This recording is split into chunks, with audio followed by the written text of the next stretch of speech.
Abraçar árvores é uma maneira de mostrar que você se preocupa com elas. 1, 2, 3, 4.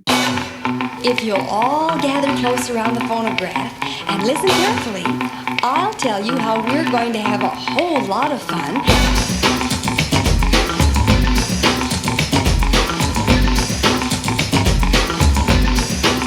Howdy! Aqui é Fernando Lima e este é o Desabraçando Árvores, um bate-papo sem firula sobre ecologia e conservação, a vida, o universo e tudo mais. E eu estou aqui direto de Atibaia, São Paulo, e comigo está o nosso Biwan Kenobi, o professor Fabiano Rodrigues de Mello, direto de Viçosa, Minas Gerais. Fala, galerinha querida! Mais um episódio sensacional pra vocês, muito feliz de estar aqui mais um dia. E o Ian, que tá aqui também, né, Ian? Aê, seu lindo! E a maravilhosa Miriam Perilli, também direto de Atibaia. Oi. E de minha parte é isso, galera. Fiquem aí com o Bião, com a Miriam e talvez com o Ian, que eu vou redigir minha tese.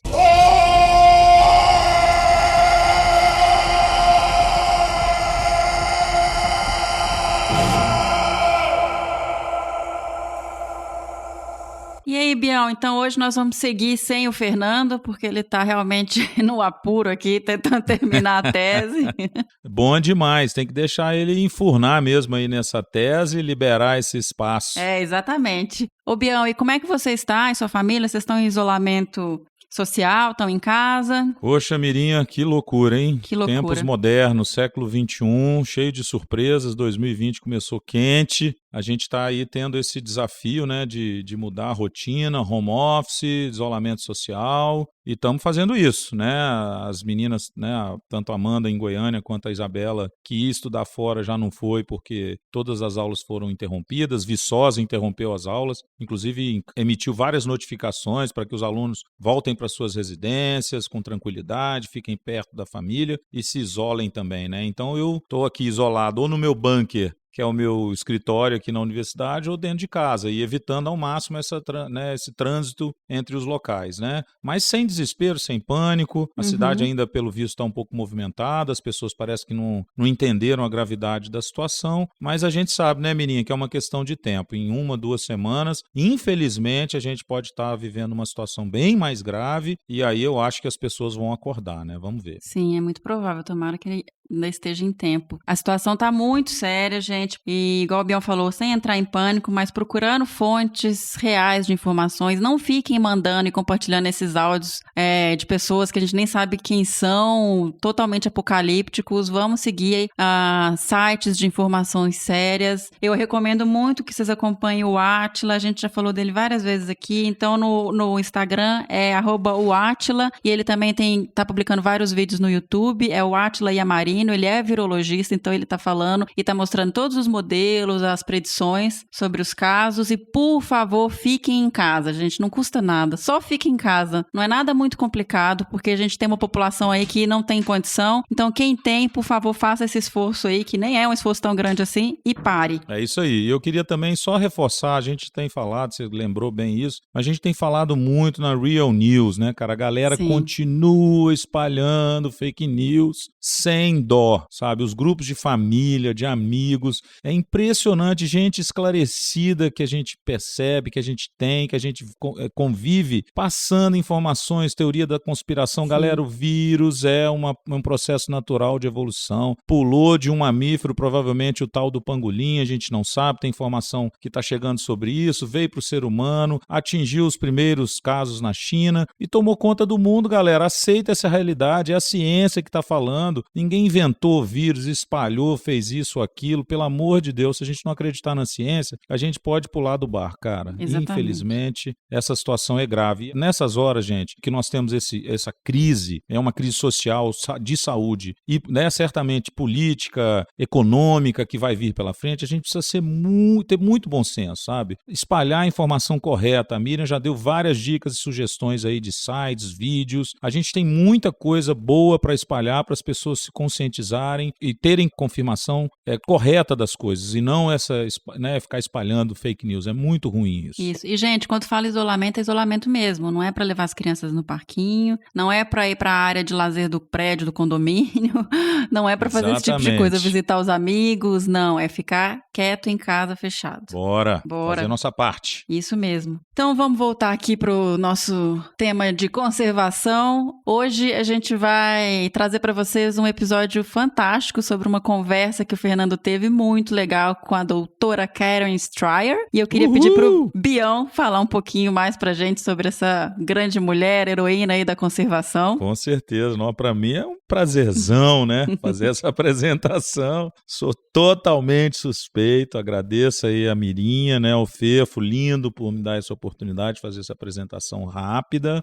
Até porque, né, com certeza vocês vão conhecer muito mais sobre essa belíssima mulher, super poderosa, né, daqui a pouco na fala dela, mas assim, a galera precisa, inclusive, ter essa noção, né, uma americana que veio para cá bem jovem, imagina, 1982, fazer o doutorado dela, com os muriquis do norte, né, que é um macaco ameaçado de extinção, uma espécie aí que vocês já ouviram falar muito, né, no episódio 1, inclusive, eu comento um pouquinho sobre essa espécie, sensacional. E de lá para cá, né, Mirinha, ela fica vindo ao Brasil pelo menos 2 vezes por ano. Ela já conseguiu, com um projeto de longo prazo dela, né, que já são 38 anos que ela estuda os muriquis em Caratinga, Minas Gerais, na famosa RPPN, Feliciano Miguel Abdala, né? Então ela já conseguiu aí, mais de 70, acho que já está chegando aos 80 alunos, né, que ela consegue orientar com os projetos. Formadora de pessoas, né? Formadora de pessoas, e ela tem uma história linda, né, em que ela só privilegia estudantes brasileiros, um ou outro estudante estrangeiro que ela traz eventualmente dos Estados Unidos, né? Ela é americana, norte-americana, e ela também dá uma predileção por mulheres, por entender, né, o papel e a importância das mulheres em todos os aspectos da nossa sociedade. E aí, né, ela, não preciso nem falar o tanto que ela já contribuiu para a ciência, né? Ela escreveu um livro lindo que chama Faces in the Forest, né? Os muriquis ameaçados do Brasil, e um livro bem legal para ecologia comportamental, né? Se alguém quiser, que é o Primate Behavioral Ecology, que ela já está na 5ª edição. São 2 livros bem interessantes. Ela é do Departamento de Antropologia da University of Wisconsin, que fica em Madison, no estado de Wisconsin, lá nos Estados Unidos. E nesses anos todos, né, cara, que desde que eu me formei e comecei a me interessar pelos muriquis, eu sempre me aproximei dela. Né? Antes da gente ter uma oportunidade, que foi meu pós-doc com ela em 2012, a gente tinha várias coisas que a gente fazia em parceria aqui, vários projetos legais que a gente começou a fazer desde 2003, mais ou menos, que eu comecei a conviver mais próximo dela. Mas realmente foi muito legal quando eu fui fazer o pós-doc, sabe, Miriam? Porque aí eu conheci essa mulher de perto, o cotidiano, a rotina dela, e vi o quanto ela é realmente fantástica, assim, sabe? Ela tem um conhecimento, ela tem esse amor pelo Brasil, pela nossa fauna, em particular pelos muriquis, né? Ela é a maior especialista no planeta sobre esse bicho, né? Como diz o Fefo, né? Do universo, já que até onde a gente sabe, né?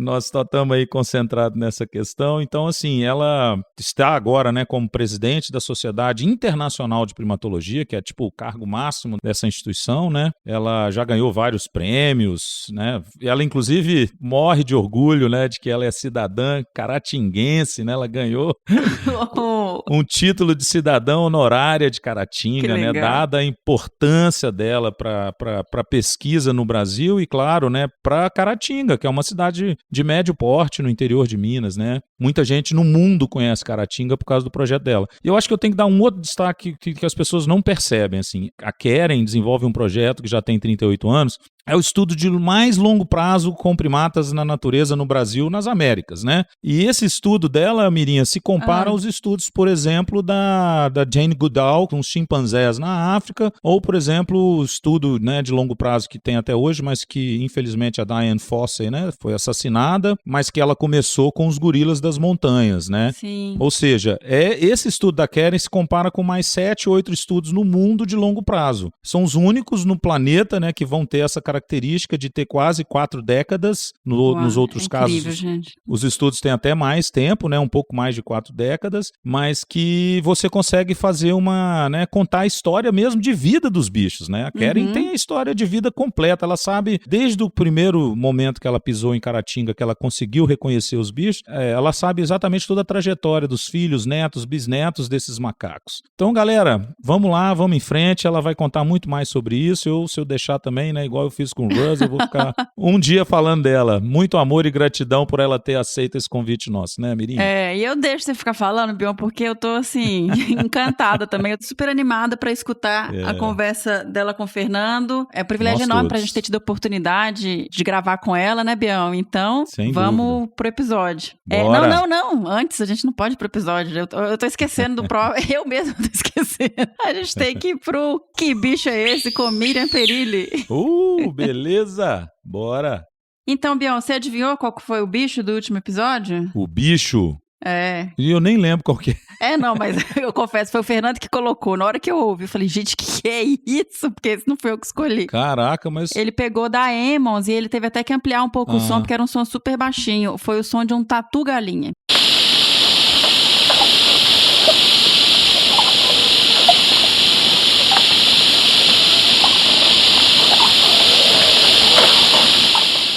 Nossa senhora, nem lembrava desse som e muito menos vou identificar o que é, né?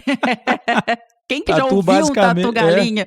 Tatu, basicamente, a gente vê o buraco do bicho e olha lá, né, Mirinha? Sim. Então foi um Dasipus novencinctus. No próximo domingo, a gente vai estar conversando um pouco mais sobre essa espécie e outros tatus no episódio especial do Que Bicho é Esse, né, Bion? Sensacional. E vamos rodar o bicho do próximo episódio.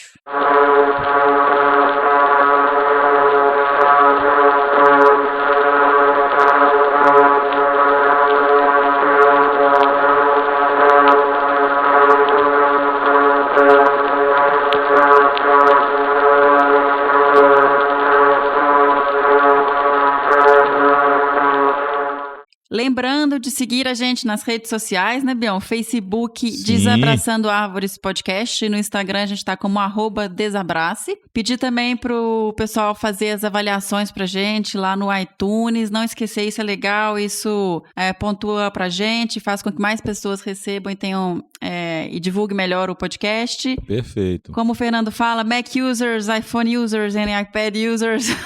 Entrem lá.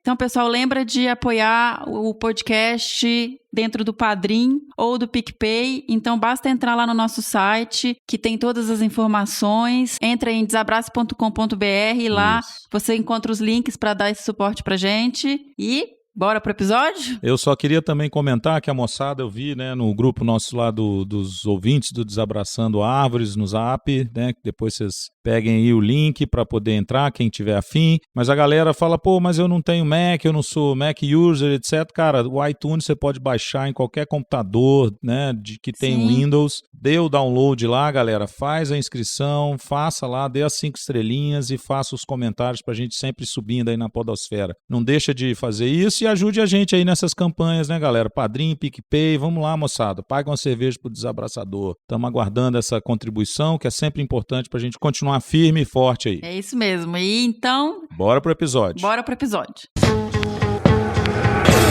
That was fun. Let's do it again.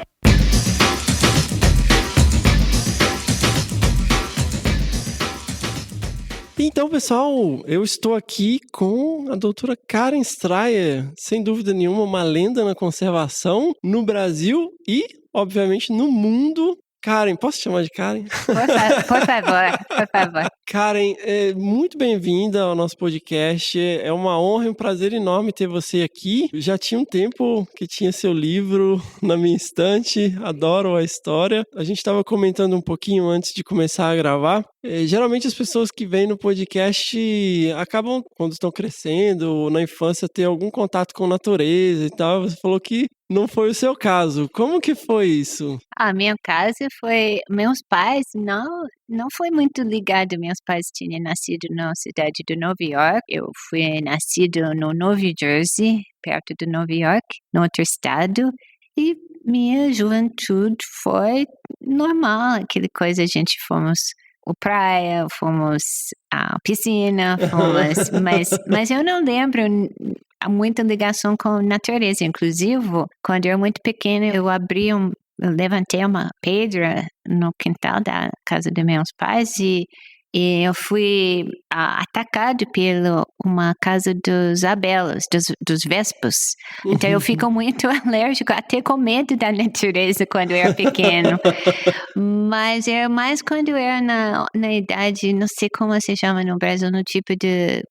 Quando eu era há 13 anos nesse faixa, eu não lembro exatamente, mas eu lembro que eu comecei ficando muito preocupado com o meio ambiente. O primeiro dia chamado Earth Day, Dia da Terra, nos Estados Unidos, foi em 1972, eu acho, 71. Aí eu lembro que é uma coisa marcante para mim, porque foi a primeira vez que eu comecei pensando do meio ambiente. Sempre gostei muito dos animais e eu comecei gostando cada dia mais ficando em natureza. Lá de fora da casa, eu procurei um clube que foi nos fins de semana para acampar. Foi parte também para ficar com meus amigos, meus namorados, que meus pais não iriam me deixar fazer outra coisa, mas como fez parte do clube, foi uma maneira de sair. Mas eu gostei muito de fazer aqueles caminhadas nos parques nacionais no país. Então, isso foi uma coisa que eu comecei a me interessar. Mas eu também sempre tinha um interesse na ciência. Não sei, eu gostei dos animais, eu gostei de entender como as coisas funcionam, eu gostei muito de ler e eu gostei de ser fora da casa, no meio ambiente. Então foi mais na universidade quando eu comecei vendo que podia tentar juntar esses interesses. E quando descobri que podia ter uma vida fazendo pesquisa fora da casa, na natureza, com os animais, para mim foi aquele momento, porque eu tinha, algumas experiências que na universidade que eu fui, eu comecei querendo fazer pesquisa com animais, mas era uma universidade pequena, não tinha muitas oportunidades, então eu trabalhei no laboratório de uma psicólogo experimental que estava fazendo estudos como a memória nos ratos. Aí eu gostei muito ao lado da ciência, mas não muito a parte que a gente tinha que manipular os animais, os ratos. Aí depois eu sempre fiz aulas de biologia, eu fiz uma aula de antropologia. E comecei vendo que nós podíamos juntar a ideia dos animais no seu meio ambiente, estudar eles lá de fora, seria uma coisa super interessante. Isso já na universidade. Mas quando eu era jovem, meus encontros com a natureza foi mais com meus amigos, mesmo com meus amigos e meus interesses mesmo. Meus pais nunca tinham muito acesso à natureza quando eu era jovem. Certo. Então, que na universidade você tem... Eu sabia isso certinho, mas nos primeiros anos você ainda não definiu exatamente qual que é o caminho que você vai, né? Você tem as disciplinas obrigatórias e depois que você vai direcionando para sua carreira, né? Exato. Então, mas em que momento que você se envolveu, propriamente dito, assim, com uma pesquisa? Você teve essa experiência com os ratinhos, você falou assim, eu quero ir para campo e acabou... Foi, Brasil. mas tem que... mas o Brasil não foi o primeiro campo que eu fui, foi o segundo. Antes do Brasil, porque o Brasil fui na pós-graduação. Antes do Brasil, na universidade, eu resolvi que eu queria experimentar com pesquisa no campo com animais, no meio ambiente mesmo, na natureza deles. Era na época antes do Wi-Fi, do internet. Eu sei, é difícil até para mim lembrar se essa época... uma época sem luz, não tanto, mas para procurar a oportunidade tinha que ir à biblioteca. E eu fui olhando os artigos e fui escrevendo para os autores dos livros numa máquina de digitar, que se você errar tem que usar aquele tinte branco. Sim. Nossa, isso foi 43 cartas que eu bateu um depois do outro. A maioria, porque eu não tinha uma visão de primatas, eu era interessada na natureza e animais. E nos Estados Unidos tinha muitos projetos que eu descobri com ursos. Aí eu escrevi o maior número dos projetos foram para tentar acompanhar uma pesquisa com ursos, oferecendo que eu iria do voluntário, mas eu queria uma experiência. E por chance, eu entrei em contato, eu escrevi sem saber uma coisa que provavelmente hoje nem faria, mas eu entrei em contato com o diretor de um programa na Ciência Nacional, no Fundação Nacional da Ciência, que financia os projetos. E pela coincidência, essa pessoa tinha formado da mesma universidade minha. Então, quando ele recebeu uma carta pedindo ajuda, projetos que eu podia tentar participar do mesmo universidade dele, como se fosse no seu caso, eu sou do Carangola, aí você vai ter um pouco mais afinidade para tentar ajudar. Aí ele entrou em contato comigo e me falou, bom, acabamos de financiar esses 3 projetos, e falou dos 3 projetos, e uma deles foi para estudar babuínos na África, no Quênia. Nossa, no Quênia? Então, eu não tinha, na época, eu acho que não tinha saído do país. Como eu falei, meus pais foram muito protegidos, a gente tinha muitas aventuras quando eu era pequeno. Aí eu entrei em contato com as pessoas fazendo essas pesquisas, eles me chamaram para entrevistar, porque pela coincidência era da outra universidade, mas a minha carta chegou no dia quando o professor estava falando com o orientador dele, que iria ao campo daqui em breve, algumas semanas, 6 ou 7 semanas depois, e eles reparavam que estava muito em cima da hora, precisavam um auxiliar. E chegou minha carta, e eles falaram, não vamos fazer o edital, vamos ver se ela dá. Aí eu fui lá, fez a entrevista, eles gostou de mim, eu gostei do projeto, aí eles me convidou. Eu tinha 6 semanas, foi no final de novembro, eu tinha até o início de janeiro, dezembro, final de dezembro, para preparar tudo, convencer meus pais, me deixar ir ao campo na África, na Quênia, para 6 meses. Consegui passaporte, que eu não tinha, muitas imunizações, vacinas para vários doentes que na época foram prevalentes. E aí meu pai falou, bom, você pode ir se você consegue todas as notas boas com suas disciplinas. Aí eu estava trabalhando direto e acabei indo na África e fui estudando nos babuínos como auxiliar de um dos projetos mais famosos no mundo. Aprendi muito e foi nesse momento, um dia eu lembro muito bem, estava com os babuínos na savana, no parque da Ambaceli, totalmente, não sei, o clima estava perfeito. Eu lembro que foi um momento marcante, que todas as coisas que eu gosto de fazer na minha vida começam ficando na linha. Isso que eu quero fazer.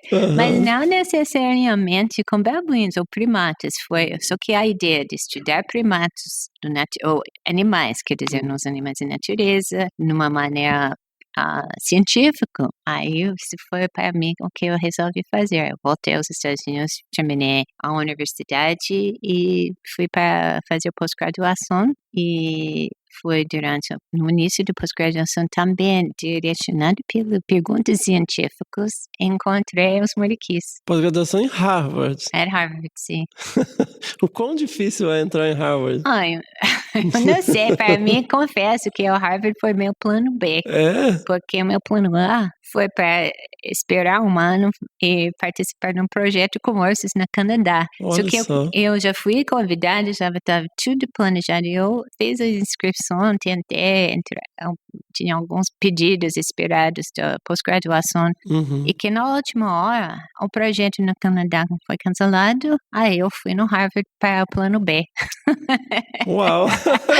Mas eu tinha muita sorte, porque eu não sei se eu teria chegado nos moriquis se não tinha ido lá. Sim, sim. Mas e aí você, quando chegou lá em Harvard, você já não tinha isso em mente. Você queria se envolver num projeto, se tivesse um projeto que você pudesse se envolver. Foi mais ou menos isso que já sabia. Já entrei no programa de pós-graduação no Departamento de Antropologia, e lá tem uma especialização de Antropologia Biológica, que mexe esses assuntos de biologia, que eu sempre gostei com Antropologia. E o estudo das primatas, eu vou falar um pouco sobre isso amanhã na minha palestra, o estudo das primatas é muito influenciado, se você veja, porque a gente sabe, nós humanos somos humanos, mas também nós somos primatas, e também todos os primatas são animais. Então, Então, se você imagina a linha que tem animais num lado e os humanos na outra linha, na outra ponte. Uhum. E onde você colocaria os primatas? Mais próximo dos animais ou mais próximo dos humanos? Então, nos Estados Unidos, a maioria das pessoas que estudam primatas na natureza vai mais no lado da antropologia por causa da cultura acadêmica, do nossos cargos de primatas são modelos para entender melhor humanos. Sim.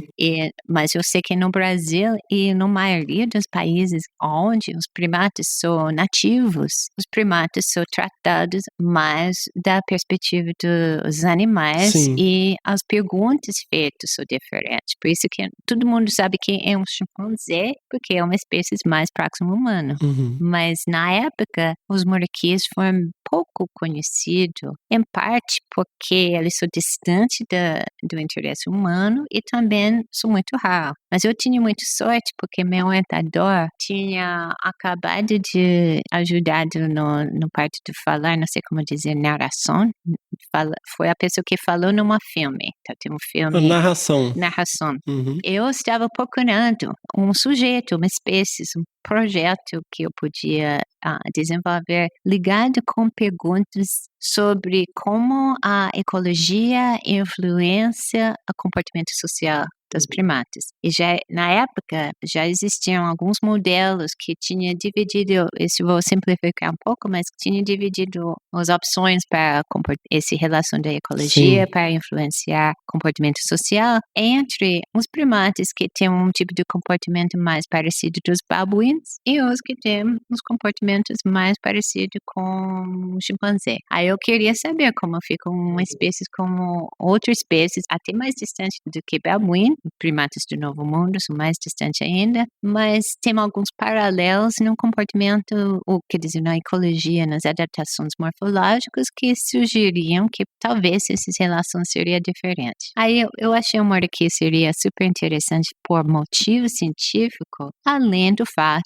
que foi criticamente ameaçado e tudo que eu iria descobrir podia talvez ser aplicável para melhorar a conservação dos muriquis. A narração que o seu orientador fez estava relacionado com o muriqui? Foi porque foi o Russell Mittermeier, ele que na época ele era um vice-presidente do WWF, do World Wildlife Fund, e ele estava começando a viajar no Brasil. Sim. Ele produziu um filme chamado O Choro do Muriqui. Uhum. E ele pediu meu orientador, que era um orientador 10 anos antes, eu não conheci ele, mas a mesma pessoa orientando ele, e depois 10 anos eu, pedi ele fazer essa narração. Aí meu orientador me falou, Karen, você quer ver esse filme antes de ele sair? Porque estou mexendo com ele. Aí eu vi, eu fiz uma pesquisa para entender melhor o que é o muriqui. Não tinha quase nada, tinha poucos trabalhos, mais sobre a parte do esqueleto,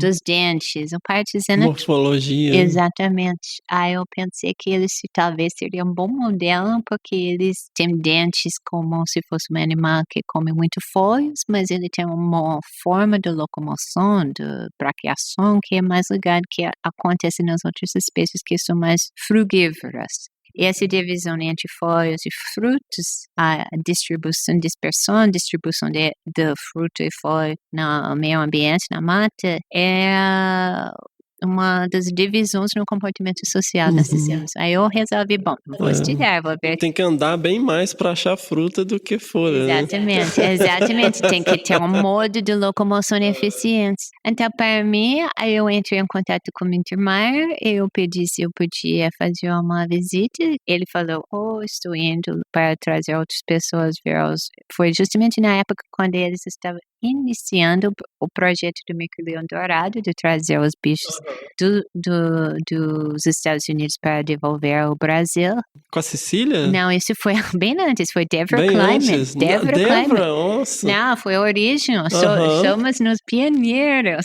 Aí eu viajei com eles E, inclusive, nossas primeiras paradas do Rio para Caratinga foi no Poço dos Antes. Antes ele tinha projeto lá. E depois fomos a Caratinga. O Mittermeier me apresentou o fazendeiro que tinha preservado a mata na fazenda dele. Aí fomos como os colaboradores do UFMG, o Cedar Valley. Acho que foi só ele na época, e alguns alunos dele. Aí fomos, se eu lembro, a primeira vez que eu vi o mar que eu apaixonei. Que eu resolvi, bom, eu vou voltar. Aí eu fiquei alguns meses só para ver se estava mais fazendo um tipo de estudo pilote, mas não foi muito sistemático. Então, mas assim, da perspectiva mais pragmática, assim, você veio em uma viagem com seu orientador. Não foi meu orientador. Não? O Russell não era seu orientador. Não. Ele foi um contato, meu orientador me falou dele, aí eu fui atrás. Certo. Eu tomei muita iniciativa na época e ele não estava.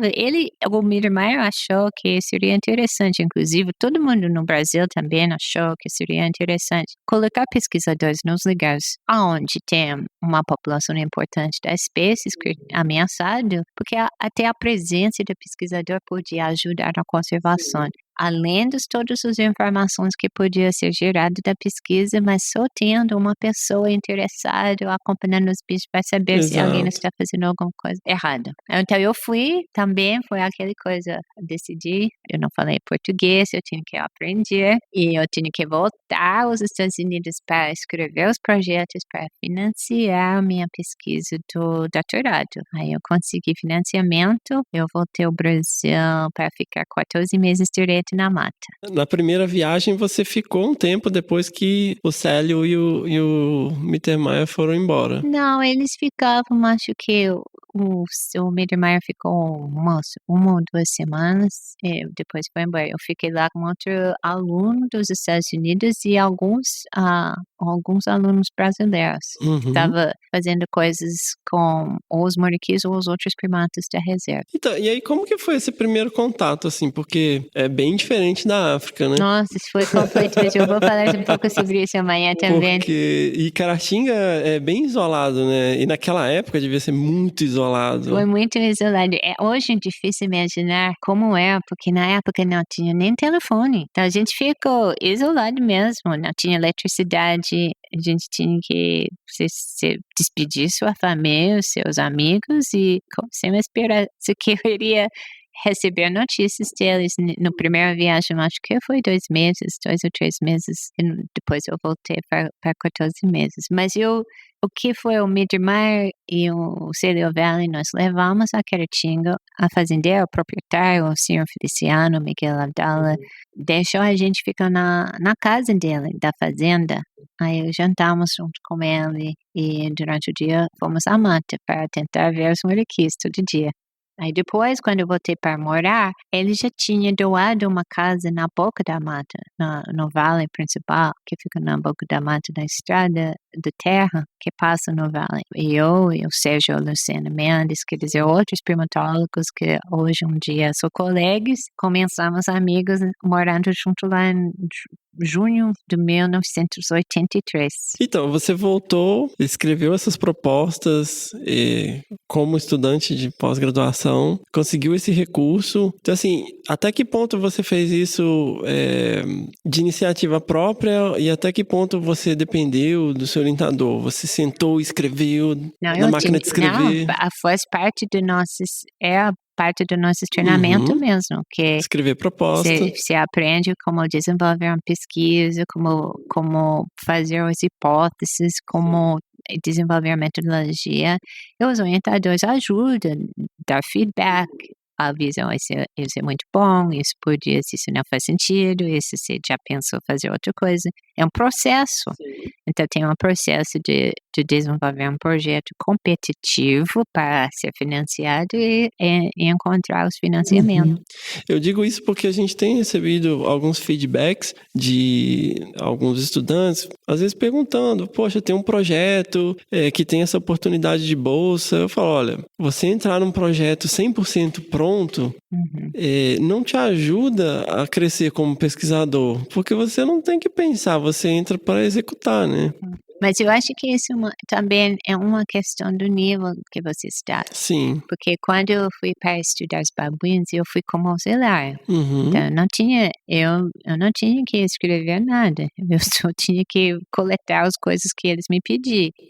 E eles nem recebiam uma bolsa. Eu acho que, se estou lembrando correto, eu tenho certeza que não recebi bolsa. Eles apenas pagou minha passagem e minhas estadias. Mas eu não saí com dinheiro mais do que eu tinha quando eu entrei. Mas também não custou muito, só os equipamentos. Mas eu fui ao longo do tempo, são 6 meses, fazendo as coletas que eles me pediam e aprendendo e lendo muito. Então, na hora de escrever meu projeto particular, já estava preparado, já estava preparado no sentido de que eu sabia mais ou menos algumas metodologias que eu podia aplicar na observação dos primatas silvestres e eu fui aprendendo por causa do lendo como desenvolver as metodologias para responder às perguntas, qual tipo de dados eu precisaria coletar para responder às perguntas que me interessam. E aí você arrumou as malas e veio pro Brasil. Arrumei as malas, foi 5 malas, cheguei no Brasil e nenhuma das malas chegou comigo. Eu tava no Rio de Janeiro sem nada, só aquele bolso que eu levei no avião. Mas aí eu tinha 5 malas com equipamento, com roupas, tudo, botas para um ano, mais do que um ano. E não chegou nenhuma coisa, mas chegou o dia seguinte. Então, esperei um dia. E o motorista da UFMG, que trabalhou com Silicon Valley e com Russ Mittermeier, já foi combinado que ele iria me buscar. Quando eu voltei para fazer a coleta de meus dados de doutorado, eu fui sozinho. Aí ele estava me esperando no aeroporto no Rio, só que minhas malas não chegaram. A gente tinha que ficar mais um dia no Rio esperando as malas chegar o dia seguinte. Ele me levou até Quaratinga, me instalou na casa, já tinha algumas outras pessoas morando lá e pronto. Parabéns, boa sorte. Mais ou menos. Ele me ajudou e o Silicon Valley também vinha do Belo Horizonte para verificar que estava tudo bem. Então, eu Senhor Feliciano quase todo dia ele passou na casa, só que eu não encontrei com ele muito porque sempre estava na mata. Esse fato que eu escapei para a mata até ajudou minha relação com o Senhor Feliciano, porque ele valoriza muito pessoas trabalhosas. Aí ele sabia que eu estava lá para trabalhar, então começou a brincar, a menina da mata, ela está sempre na mata, ela é muito trabalhoso. E comecei vendo que ele estava respeitando esse comportamento. Bem comum no Brasil. E, cara, assim, nas suas primeiras noites, vamos dizer, em Caratinga, sem eletricidade, distante de tudo, sem falar português direito, me senti muito sozinho. É impossível. Até pior, porque não estava sozinho. Tinha uma casa cheia dos brasileiros falando um com o outro, brincando, falando. Eu não estava conseguindo acompanhar as conversas. Então, a presença das outras pessoas eliminou qualquer preocupação com medo, de ficar com medo que vou ficar sozinho perdido. Mas psicologicamente, socialmente, e sabendo que eu iria ficar longe dos meus amigos, meu namorado, meus pais, para tanto tempo, sem muita comunicação, uma carta demorou 3 semanas para trocar. Você envia uma carta e a pessoa recebe 3 semanas depois, é o contrário. Então, não foi contato que a gente tem. Provavelmente você é novo, imagina, você nem pode reparar como é. Foi muito diferente a necessidade de ser independente para saber mesmo como se equilibrar, porque ficou fora do seu sistema de suporte. Mas eu vim super dedicado e quando comecei habituando aos mariquis, foi uma ajuda, me ajudou porque os mariquis me levou para novos vistos, no sentido de que eu tinha companhia o dia inteiro na mata, acompanhando os mariquis, e como eu não fui distraído, não estava preocupado com a ligação que eu iria fazer ou com alguém em casa, eu podia concentrar, eu observar. Eu acho que aquele primeiro ano de pesquisa de meu doutorado foi mágico. Foi completamente mágico. Não quero dizer que foi sempre muito agradável, mas foi mágico. E você coletava plantas também para identificar, né? Eu falo a gente porque eu tinha uma auxiliar do UFMG que vinha uma vez por semana para ele, que ficou com os muriquis uma semana cada mês que eu fiquei coletando os dados de fenologia, coleta das plantas. Uhum. E o resto do tempo eu fiquei atrás dos muriquis. Então, cara, vamos descrever um dia num estudo de comportamento, porque você conta o dia, né, de 15 em 15 minutos, de 10 em 10 minutos, como é desesperador para algumas pessoas, né? Não, mas eu acordava cedo, porque a ideia foi para chegar na mata, embaixo dos muriquis, antes eles começam a acordar, porque se eu sabia onde eles tinham dormido, porque o dia anterior eu estava com eles até o fim da tarde, há um motivo, é um grande incentivo chegar antes de eles começar a andar para não precisar procurar. Aí eu levantei, tomei um café rápido, sozinho, coloquei as roupas e fui ao campo.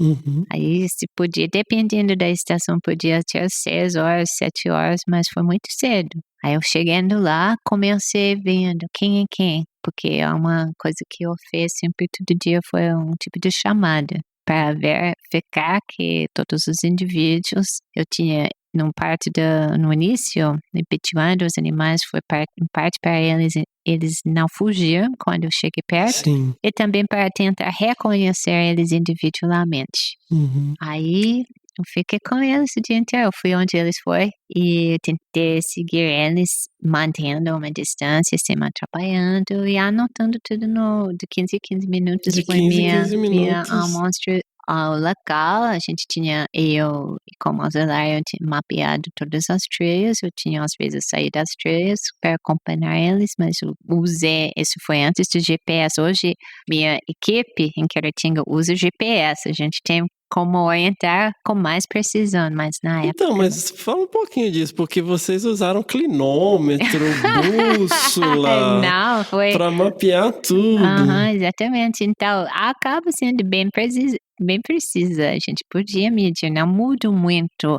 O que muda é o fato que para pegar o mapa hoje, se quiser mapear um trail, você só tem que passar o trail, pegar os pontos do GPS e volta no seu computador e pedir ela fazer a trilha. Mas em compensação, se você perder e tiver uma bússola e um mapa, a pessoa não consegue sair, né? Porque não sabe ler o mapa nem usar uma bússola. É verdade, mas a gente usa o GPS para orientar, você sabe onde você está, e nós temos colocado a mapa das trilhas no GPS, então as pessoas sabem como sair. Eu não iria deixar a minha equipe sem saída. Então, isso foi mais ou menos isso. E na época, quando estava fazendo meu doutorado, pesquisa de doutorado, eu não levei água, não levei comida, eu fiquei o dia inteiro na mata sem comer, sem beber, que faz mal.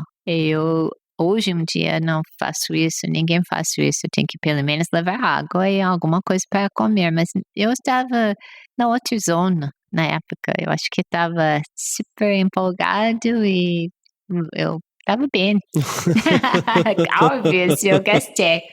E tem um momento que você, inclusive, descreve no livro, né? Pessoal, eu tô falando aqui, né? A gente vai colocar link aí.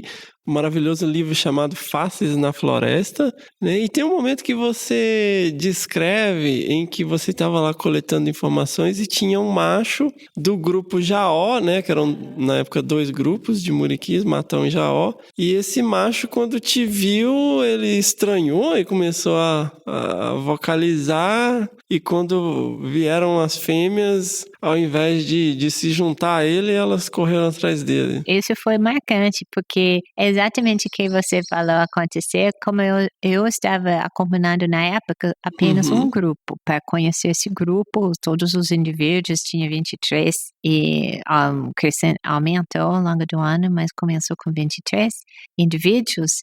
Eu estava acompanhando eles todo dia. Eles acabam me reconhecendo. E eu sei que eles me reconheceram porque quando eu andei com visitantes, eles tinham um comportamento diferente direcionado na outra pessoa do que comigo. Mas nesse evento foi embaixo do outro grupo que estava chegando perto. Eu acho que eu estava sentado no chão, o meu grupo estava dormindo nas árvores em cima de mim, um pouco em frente, e eu vi ele chegando, mas eu acho que ele não me viu. Até ele chegou em cima de mim. Aí ele assustou um pouco, começou me ameaçando. E as fêmeas que estavam mais perto, viu, ele estava um molequinho do outro grupo, fazendo alarme na minha direção. Ele chegou perto e olhou para ele, olhou para mim, olhou para ele e acabou ameaçando ele. Até ele foi embora e elas voltou e começou abraçando em cima de mim como se fosse me convidando a abraçar, que eu não podia, não tenho contato físico, mas eu reparei que eu já tinha feito sucesso. Uhum. E me senti até mais motivada, mais segura, porque eles estavam me tratando agora como se fosse um membro do grupo. Então isso também foi muito bonito, muito sucesso. E uma coisa interessante que também você mencionou, cara, é que a população começou a crescer, né? Então, essa coisa do primeiro ano acrescentou 2 fêmeas que emigrou e um filhote nascido no finalzinho. Aí eu tinha que voltar depois de 14 meses para escrever, analisar os dados, escrever meu doutorado. Mas na época tinha 2 funcionários da fazenda que ajudou a gente na casa, manutenção e no cozinho, fazendo comida para a gente. Aí eles escreveram para mim dizendo que eles viram os muriquis com mais filhotes. Aí eu fiquei louco para saber quem é. Aí eu também escrevi um projeto, pedi dinheiro para fazer outra viagem. Eu voltei para ver quem nasceu. Eu achei o grupo imediatamente, vi os animais, eu já sabia quem era, que tinha nascido. Esse foi uns 14 meses depois eu tinha saído. E nessa época eu estava lá sozinho, não tinha ninguém nesse caso, eu estava lá à noite, era só por alguns dias. Quando chegou uma pessoa, à noite, chegou um carro e era um rapaz do USP, aluno, fazendo mestrado, e ele tinha feito contato com Célia Valley na UFMG, perguntando sobre as oportunidades, e Célia falou, vai lá, Karen está lá, converse com ela. Aí ela apareceu, e conversamos e marcamos que nós dois iríamos encontrar de novo em Queratinga para ele começar a pesquisa do mestrado dele e eu iria ensinar ele como reconhecer os animais. Então, todos os dados que ele ficou coletando seriam dos mesmos indivíduos com os mesmos nomes que eu tinha. E esse foi o início do estudo do longo prazo. E ao longo do prazo, acompanhamos o grupo, que é o grupo principal que eu comecei, chamado Grupo de Natal, por causa da estrada do vale que passou onde eles usam. E esse grupo cresceu de 22 em 82, tinha nascimento no início quando fui em junho, tinha 23, em 83, e cresceu no grupo máximo, foi 130 e pouco animais nesse grupo. Num grupo? Nossa. Quase aumentou 7 vezes ao longo do prazo. E foi mais ou menos no 2000 que resolvi começar coletando dados do outro grupo da população. Fizemos um censo em 1999. Eu chamei várias pessoas, os estagiários, bolsistas, os participantes no projeto para voltar. Tinha um congresso de primatologia brasileira no Santa Teresa, então foi perto e combinamos de sair de lá e passamos uma semana a fazer um levantamento dos muriquis e de outros primatas na mata. E descobrimos que a metade do grupo, da população dos muriquis, estava no grupo de Jaú. Então, não é apenas um grupo que enviou fêmeas e que nossas fêmeas migravam. Foi um grupo realmente que a gente tinha que estudar. Então, a partir disso, aumentei a equipe, começamos estudando a população inteira e a população foi de mais ou menos 50 indivíduos no início do projeto até o máximo de 354 indivíduos. Uau! Então, isso foi ao longo dos 30 anos. Só que depois tinha os 2 anos muito seco, 2014 e 2015, e depois vem febre amarela, 2016 e 2017, e os muriquis realmente demorou. Eles sofreram devendo esses fatores. Então, diminuiu a população. Agora nós temos mais ou menos 350. Mas ainda 5 vezes maior do que quando comecei. E isso é uma grande porcentagem da população total da espécie, né? Quando a população estava na faixa de 350, é mais do que 1/3 da população dos muriquis. Que foi também uma coisa marcante, porque é uma população que você sabe, uma população que morando num fragmento, com todas as vulnerabilidades, é muito frágil. Qualquer coisa pode acontecer, incêndio, caçadores, doente. E nós vimos um pouco desse efeito, mas graças à conservação, a população já tinha crescido suficientemente para sustentar essa população até quando começou caindo por causa desses problemas, tinha alta mortalidade para um prazo, eles ainda continuam com população grande.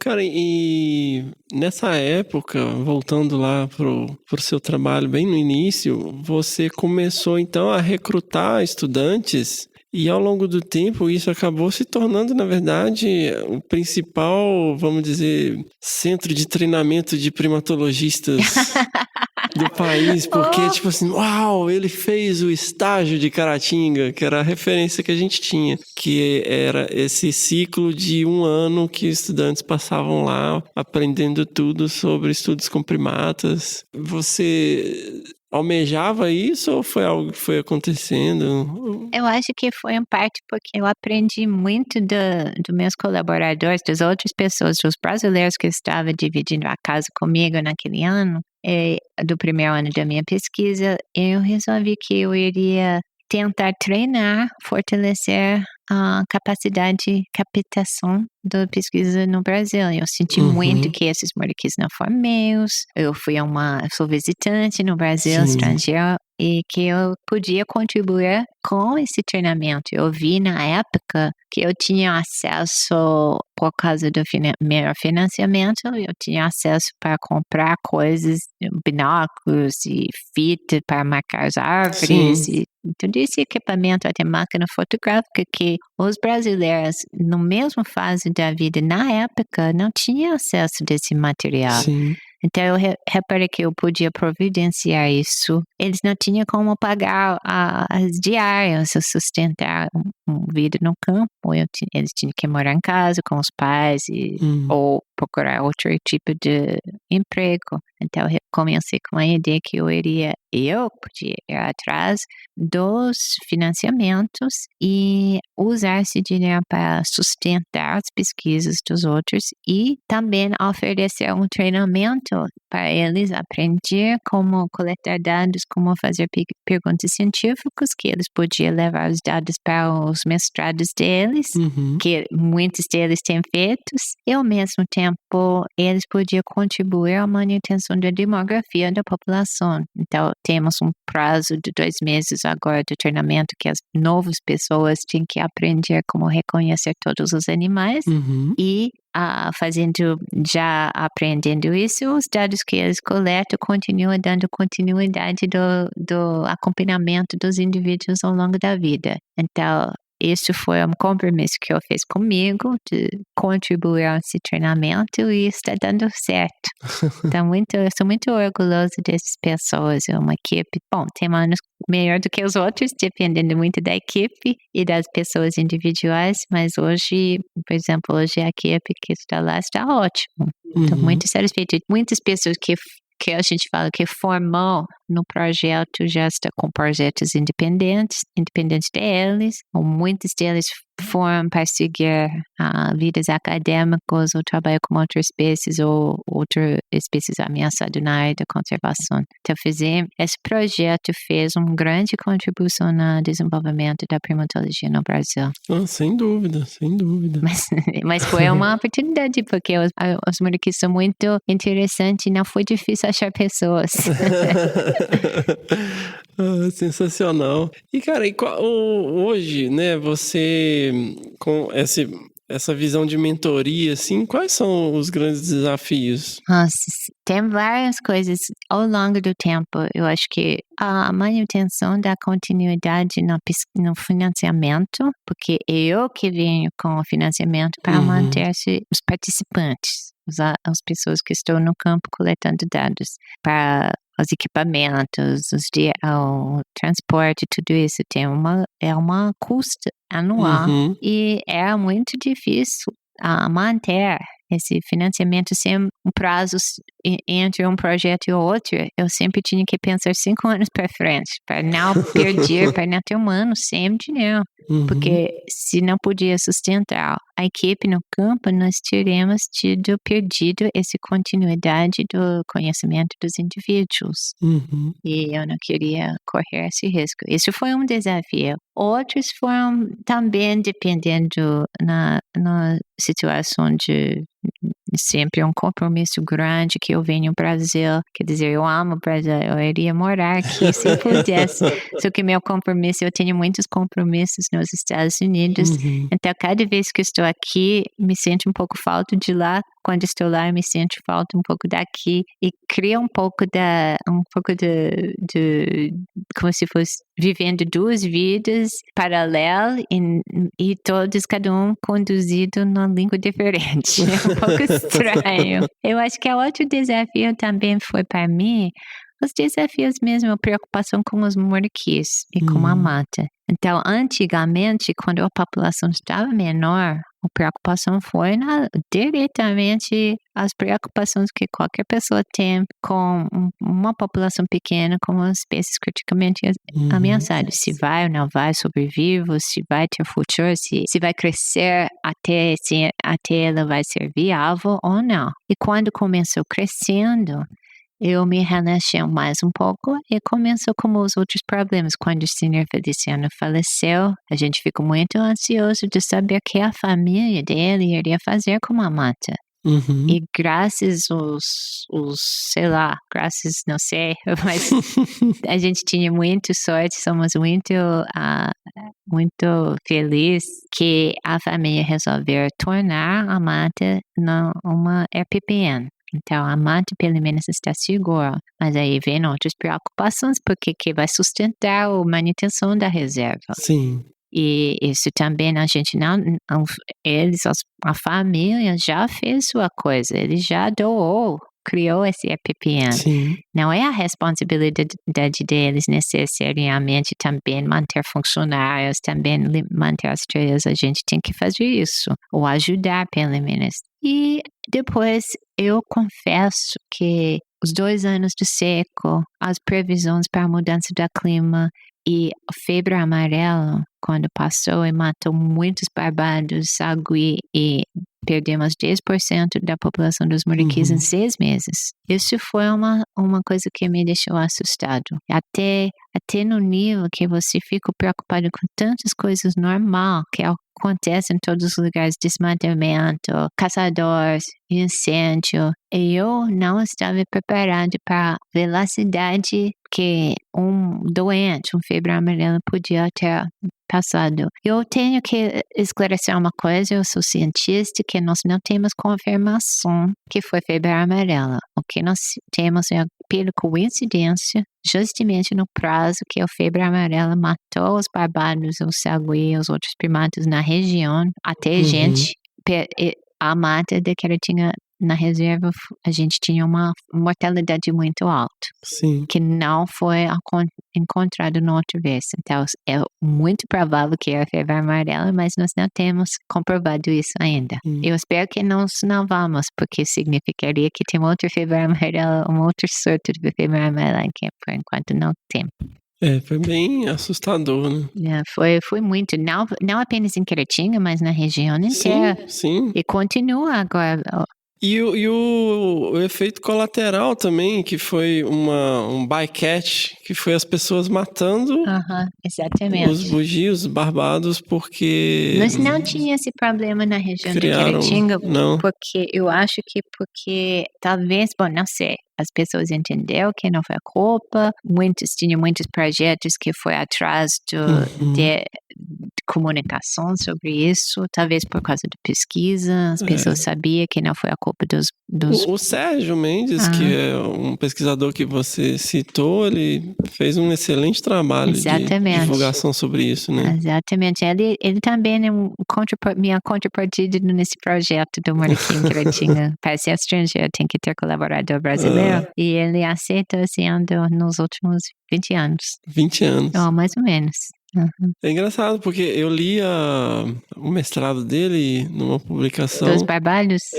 E ele tinha o grid de 50 por 50 metros. E eu tava na graduação, eu achava aquilo, nossa, ele quadriculou a floresta, como fez isso? Não, mas os Barbalhos não usavam tanto ar. Porque comer folhas, né? Eles têm um ar do uso menor. Muriqui monkey. Brachyteles arachnoides. Ô Karen, se você tivesse que deixar uma mensagem, assim, pro pessoal que tá começando agora, né, enfrentando dificuldades, o momento no Brasil não é muito favorável pro meio ambiente, assim, e a sua história, sem dúvida nenhuma, é uma história de grande persistência, né, que a maior parte das pessoas que eu conheço não teriam ficado os 3 primeiros meses em Caratinga. Bom, hoje em dia eu concordo. Hoje em dia eu não vejo pessoas aceitando as condições que a gente aceitamos na época. Mas também tem que lembrar que nossas expectativas foram diferentes na época. Sim. A gente não tinha essa pressão social que as pessoas, até eu sinto isso, pessoas querem respostas agora, imediato. Tudo é agora. E muitas vezes eu consigo, porque temos acesso do Wi-Fi, do telefone celular. E 5 dias depois ninguém nem lembra, né? Exatamente, não, é totalmente diferente. A velocidade que as coisas andam hoje, isso é muito rápido. Eu acredito que as pessoas perdem muito, que você não tem tempo para contemplar ou recontemplar ou recompletar, que eu achei uma coisa super importante para avançar seus pensamentos. Mas as palavras de inspiração que eu tenho até com os orientantes nos Estados Unidos que eu faria para qualquer pessoa, procura uma coisa que te deixa apaixonado, uma coisa que você gosta de fazer. Não necessariamente vai ser pesquisa no campo, conservação. Se você quer ganhar dinheiro e essa é a sua paixão, ficou rico, ótimo, vai para lá. E quando você está rico, fazer as doações para a conservação. Mas eu acho que a coisa mais importante é que você sente que você está fazendo uma diferença, que você pode fazer uma diferença. E minha vida, as pessoas, quando eu penso para trás, pensando, por exemplo, do senhor Feliciano, o fazendeiro, proprietário da Queretinga, decidi, não sei porquê, preservar a mata e proibir a caça. E por causa da decisão de uma pessoa, quando ele comprou a fazenda, foi em 1944, decisão de uma pessoa sozinho, imagina como era na época, todos os outros fazendeiros matando os bichos, cortando mata e ele preservando. Por causa dele, nós temos muriquis em Queretinga hoje, um terceiro da população da espécies. É uma das pesquisas de maior prazo no Brasil e no mundo, com espécies criticamente ameaçadas, que foi viabilizado por causa de uma decisão de uma pessoa. Eu acho que esse tipo de coisa as pessoas acham complicado, não sei para onde ir, como eu vou fazer uma diferença em tantos problemas no mundo. E por isso eu acho que tem que achar uma coisa que você acha super interessante, experimenta com coisas até você acha aquele, aí faz o que você pode. Se cada pessoa podia... Até minhas irmãs me perguntam às vezes, mas por que você faz isso? Não vai fazer uma diferença, é uma espécie. Eu falei, mas se cada pessoa trabalhou para salvar uma espécie, nós não teremos tantos problemas. Sim. Então, eu acho que as pessoas têm que realmente sentir que eles têm poder, eles podem fazer uma diferença. E que uma vida com objetivo é muito bom. Você sente uma satisfação. Eu acho seu trabalho também nesse tipo de divulgação, comunicações, apresentando a informação para o público também é super importante. Você está trazendo nossas histórias, nossos casos para as pessoas que talvez não teriam encontrado de outra maneira. E se esse material incentiva uma pessoa, já é uma pessoa mais para melhorar o mundo. Sim. E claro que vai incentivar mais do que uma, espero. Mas eu também parabenizar esse trabalho da média que pessoas como você faz, porque eu acho é uma coisa fundamental para nós comunicarmos e dividir nossos conhecimentos, dividir nossas paixões para a natureza. Perfeito, fantástico. Muriqui monkey. Brachyteles arachnoides. Bom, muitíssimo obrigado, Karen. Eu sei que você chegou de viagem, né? A gente tá aqui super cansado, mas é uma honra e um privilégio ter você aqui com a gente. E obrigado. Vamos lá, tô ansioso pela sua apresentação amanhã. Essa é uma das preocupações que eu tenho também, que eu vou ainda fazer algumas preparações para ela, mas eu acho, quando o Fabiano me pediu, não, com certeza, porque quanto é um favor para você, mas também você está fazendo um favor para divulgar meu trabalho e a situação dos muriquis, e estamos aqui para esse evento justamente para divulgar a importância da muriqui. Então, eu acredito que vamos fazer um sucesso amanhã e que sua entrevista, eu espero, consigo também ajudar. Sensacional, obrigado, cara. De nada.